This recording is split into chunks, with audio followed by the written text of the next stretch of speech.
오늘은 시편 113편인데 이 구조상 보면 할렐루야로 시작을 하고 있고 여기에서 이렇게 세 편이 계속 이어지다가 마지막에 또 할렐루야로 끝나고 있습니다.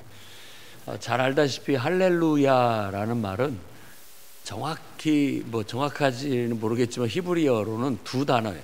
할렐루, 야흐 이런 뜻입니다. 그걸 빠르게 이렇게 합쳐가지고 할렐루야 이렇게 말하고 있는데, 그러니까 야흐라고 하는 건 여호와를 말하는 거고, 할렐루는 당신은 찬양해라 이런 말입니다. 그러니까 이 할렐루에서 할랄이라고 하는 그 단어는 그 어근인데, 그게 원래 근본적인 더 그 깊은 뜻은, 원래 뜻은 자랑하다 이런 뜻입니다. 자랑하다.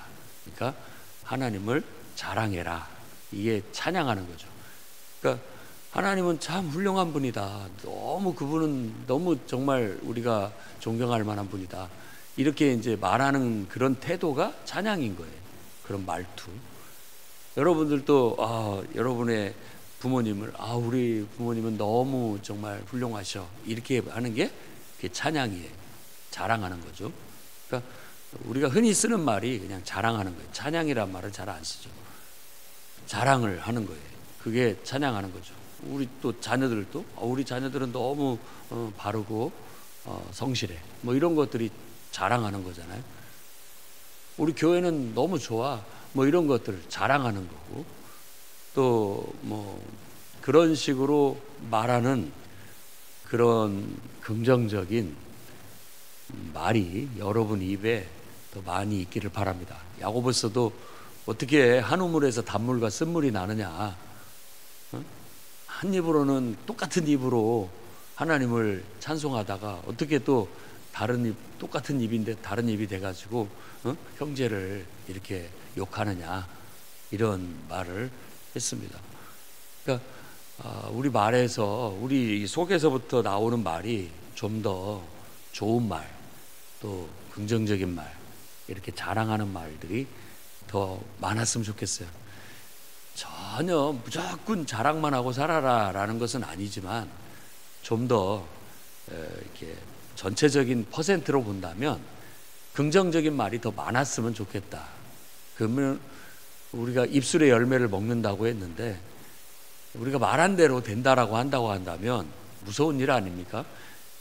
우리가 사람을 못한다, 왜 그 모양이냐, 나가 죽어라, 별의별 저주들을 다 하면서 사는데, 그게 다 압니다. 그게 진심이 아니라는 거.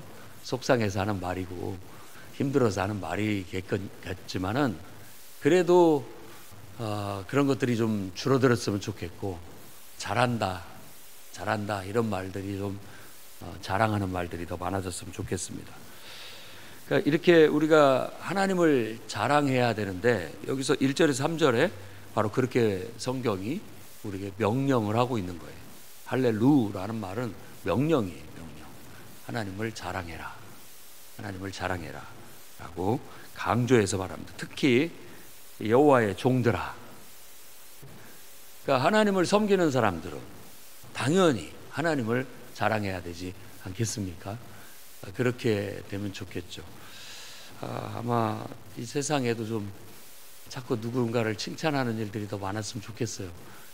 아침에 눈 뜨고 저녁에 잠들 때까지 온갖 뉴스가 누군가를 욕하고 있어요.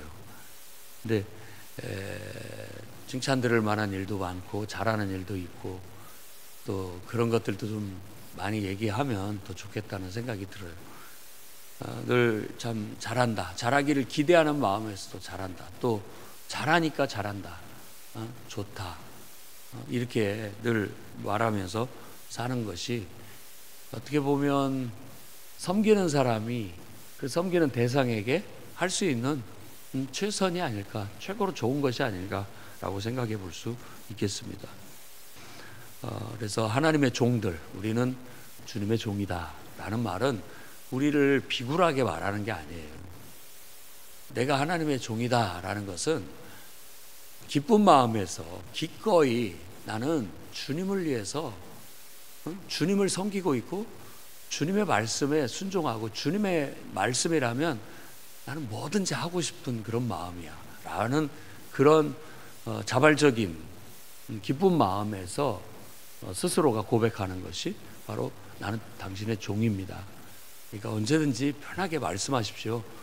제가 말씀만 하신다면 뭐든지 그냥 즉각 하겠습니다. 이런 고백이 바로 여호와의 종, 곧 하나님의 종이요. 내가 하나님을 섬깁니다. 나는 주님의 종입니다. 하나님 나의 주인이시고 나는 당신의 종입니다. 그러니까 언제든지 편하게 말씀하십시오. 그러면 제가 하겠습니다. 어떻게 보면 굉장히 친밀한 그야말로 사랑의 관계에서 나온 말들인데 그것이 그냥 형식적으로 보면 주인과 종의 관계처럼 그렇게 보이는 것이죠. 왜? 하나님은 너무 크고 위대하시고 높으신 분이니까 그분을 느끼기 때문에 그분 앞에서 나는 그저 보잘것없는 연약한 종입니다 라고 그렇게 우리가 고백이 돼요. 그냥 그런 말이 그냥 나온다고요. 하나님 앞에 나는 그냥 아무것도 아닌 부족한 연약한 존재에 불과합니다 라는 그런 의미에서 종이라는 말을 쓴다라고도 볼 수 있고, 또 성경에서 은유적으로 많이 그렇게 얘기하죠. 인자라는 말도 그런 느낌이 있는 거예요. 우리말로 한다면 소자, 소인이 이렇게 말하는 것은 스스로를 상대방을 높이고 나를 낮출 때 쓰는 그런 말이라고 볼 수 있고, 성경에서 뭐 지렁이 같다, 먼지 같다, 그저 잠깐 피었다 치는 안개 같다 이렇게 말하는 것은 정말 영원하신 영이신 하나님 앞에 인간은 정말 보잘것없는 연약한 존재에 불과하다라는 걸 말하고 있는 거예요. 그런 존재가 하나님을 우러러보고 하나님을 부러워하고 하나님을 자랑하는 그런 것이 어떻게 보면 당연한 우리의 책임이고 의무다라고 그렇게 말하고 있습니다. 그래서 하나님의 종들은 하나님을 기뻐하고 즐거워하면서 그분을 자랑해야 되겠습니다. 하나님을 자랑하니까 교회도 자랑하고, 하나님을 자랑하니까 성도들도 자랑하고, 하나님을 자랑하니까 목회자도 자랑하고, 하나님을 자랑하니까 다 좋은 거죠. 다 여러분 입에서 가능하면 좀 부정적인 면들은 좀 줄어들고 잦아들고 긍정적인 더 건강한 말들이 여러분 입에서 많이 나오는데 그 말 중에 하나가 바로 자랑하는 것이다.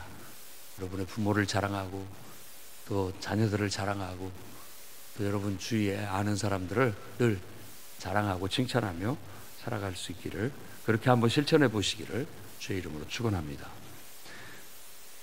해 돋는 데에서부터 해 지는 데까지, 그러니까 뭐 하나님을 섬기는 사람만이 아니라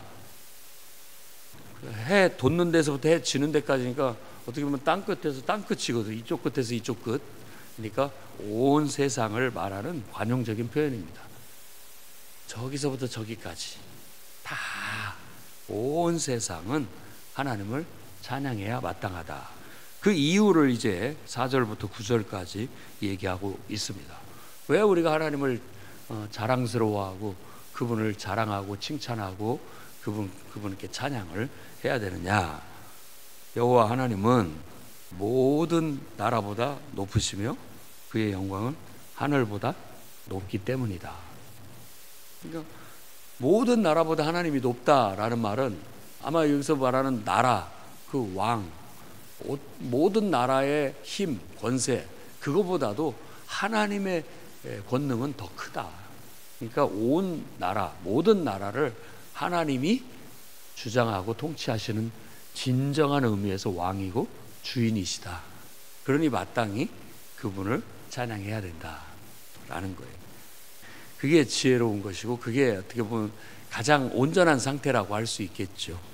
온전한 상태가 그게 제일 보기가 좋습니다. 뭐 실천적인 면에서 우리가 말씀을 적용해 본다면 여러분들이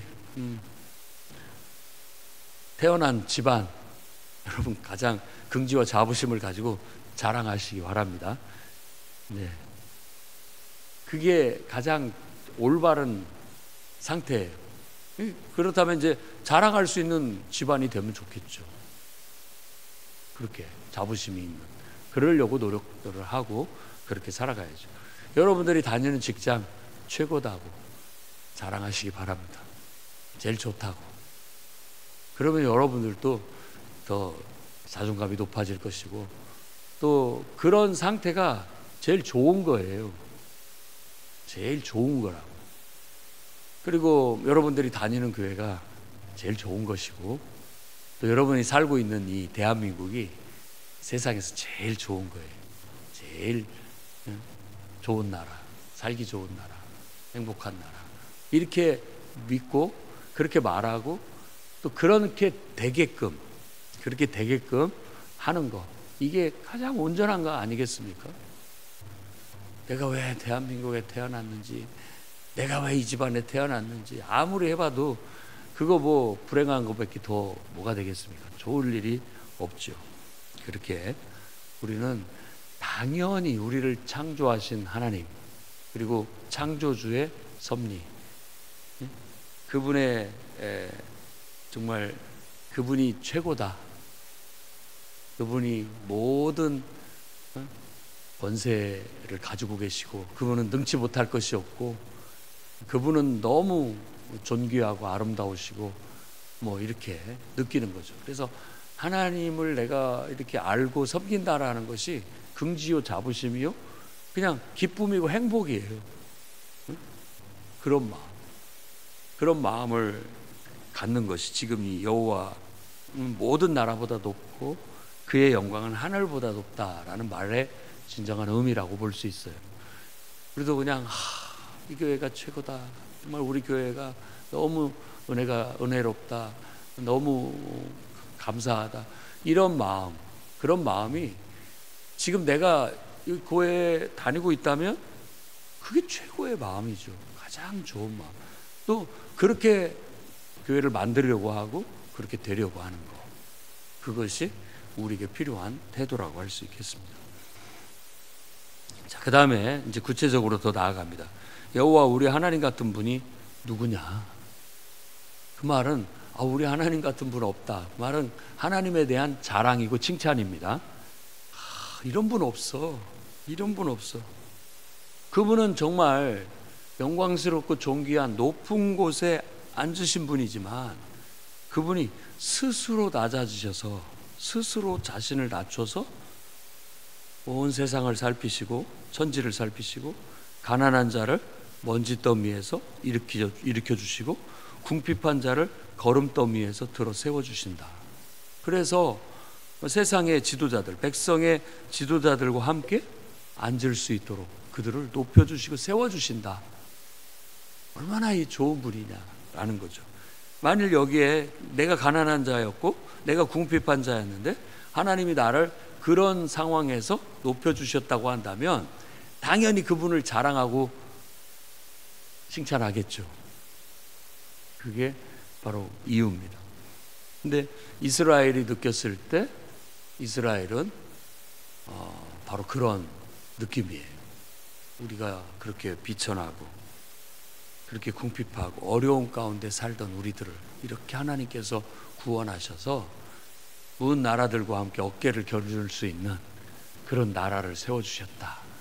그러니까 정말 하나님은 이게 다 하나님의 은혜고, 하나님은 칭찬받아 마땅하고 하나님을 나는 자랑하겠다, 이렇게 말할 수 있는 것이죠. 그래서 하나님이 정말 우리하고는 될래야 될 수 없는 너무 위대하신 분인데, 그분이 이렇게 자기를 낮추셔서 우리 곁으로 오신 거예요. 그래서 그분을 생각하면 너무 감사한 것이죠. 좀 이 나라 또 지도자들, 통치자들 정말 힘과 권위를 가지고 있지만 그 권위를 다 막 큰소리치고 또 의시되고 교만하고 그렇게 쓰지 않고, 그런 것들이 있지만 스스로 팔을 걷어붙이고 낮아져서 정말 이 백성들을 살피고 정말로 필요한 도움을 살피고 그런 어려움에서부터 이렇게 다 건져준다면 존경받지 않을 지도자가 어디 있겠습니까? 다 정말 훌륭하다, 자랑스럽다 이렇게 말하게 되겠죠. 물론 복잡한 많은 변수가 있습니다만은 그런 정신으로 우리 지도자들이 설 수 있었으면 좋겠고, 또 우리 스스로도 하나님의 은혜를 믿고 하나님께서 베풀어 주실 때, 은혜를 베풀어 주실 때 늘 어린아이처럼 떼부리는 어린아이처럼 늘 하나님 앞에 뭐 해달라고만 하지 말고, 이제는 우리도 바로 스스로가 하나님이 베푸신 은혜를 믿고 그 은혜를 받은 것을 감사하면서 스스로가 우리도 일어나야 됩니다. 거름더미에서, 먼지더미에서 주님이 손 잡아주실 때 탈탈 털고 일어나서 그런 삶을 청산하고 더 나은 삶을 살 수 있도록 일어서는 그런, 서로 맞아야 돼요. 그래서 지도자들은 이렇게 손을 내밀어서 잡아주면 그것만 믿고 그냥 의지하지 말고 그 손을 잡고 불떡 일어나서 스스로가 자립할 수 있도록 힘을 다하는 것, 이런 것들이 아름다운 모습이라 할 수 있겠죠. 예수님께서도 빌립보서에 말씀하시기를 근본 하나님과 동등이시지만 그분이 자기를 비워 종의 형체로 낮아지셨다. 그러니까 이 시편 113편의 약간 다른 버전의 말인 거예요.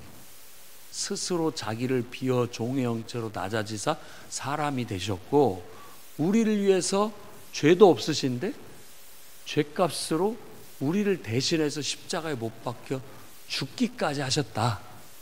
그래서 하나님이 그를 높여 주와 그리스도가 되게 하셨다라고.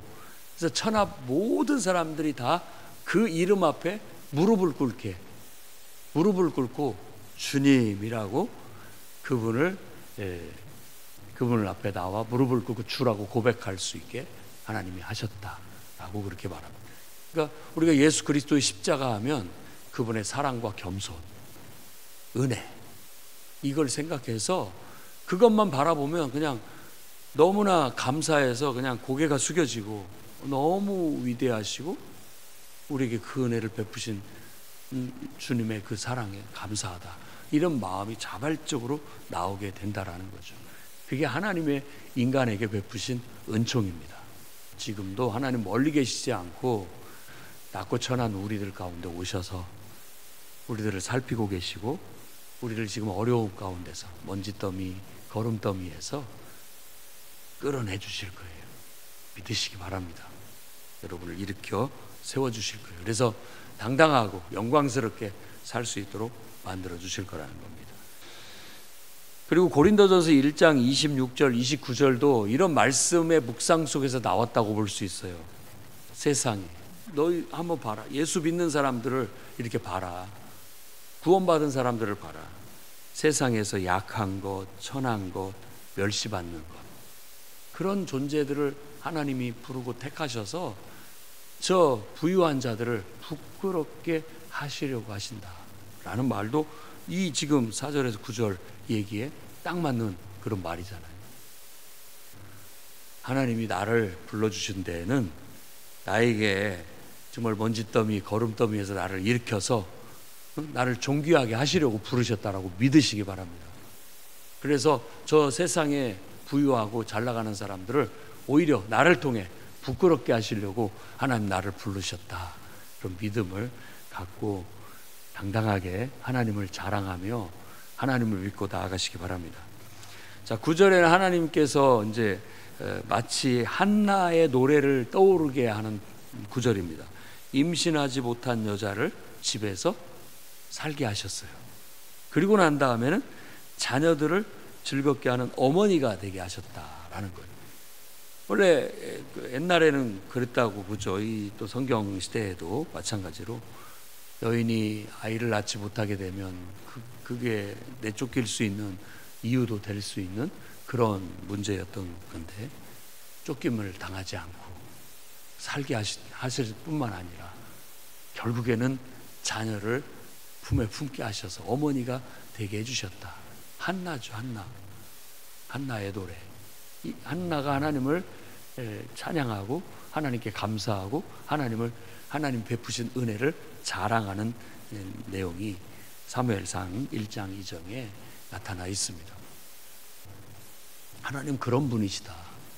그러니까 하나님을 믿고 하나님을 자랑하고 하나님을 칭찬하면서 오늘도 살아가자, 이런 어떤 교훈을 담고 있습니다. 저와 여러분들도 정말 비천한 나에게 바울의 말을 빌리자면 만삭되어 태어나지 못한 그런 부족한 우리를 찾아오셔서, 그런 죄인 중에 괴수인 우리를 찾아오셔서 우리를 사랑으로 품어주시고 우리 죄를 다 이렇게 씻기시고 하나님의 자녀로 옷 갈아입혀 주시고 자녀로 삼아주신 그 은혜에 감사하고 나를 존귀하게 하실 하나님을 믿고 그 인도하심을 따라 하나님이 우리에게 기대하는 바에 맞는 그런 더 나은 삶, 더 영광스러운 삶을 살아감으로써 하나님께도 보답할 수 있는, 은혜에 보답하고 은총에 보답할 수 있는 저와 여러분 그리고 우리 교회가 되기를 주의 이름으로 축원합니다. 기도하겠습니다. 거룩하신 주님, 하나님의 말씀이 너무나 우리에게 꿀송이 같고 달콤합니다. 그 속에 하나님의 은혜가 있고 사랑이 있기 때문에 그렇습니다. 주님이 비천한 우리들을 불러주시고 허물 많은 우리 모든 죄를 씻어내 주시고 하나님의 영광스러운 자녀로 삼아주시며 늘 우리를 돌보고 살피사 어디로 가든지 보호하시고 인도하시며 존귀하게 하시고 영광스럽게 하신 하나님을 찬양합니다. 그런 하나님을 온 세상에 자랑할 수 있도록 그렇게 살아가게 해주시고, 또 하나님께서도 우리가 하나님 말씀에 순종하며 나아갈 때 그렇게 세상에 하나님을 자랑할 수 있도록 축복하여 주시옵소서. 예수님 이름으로 기도드립니다.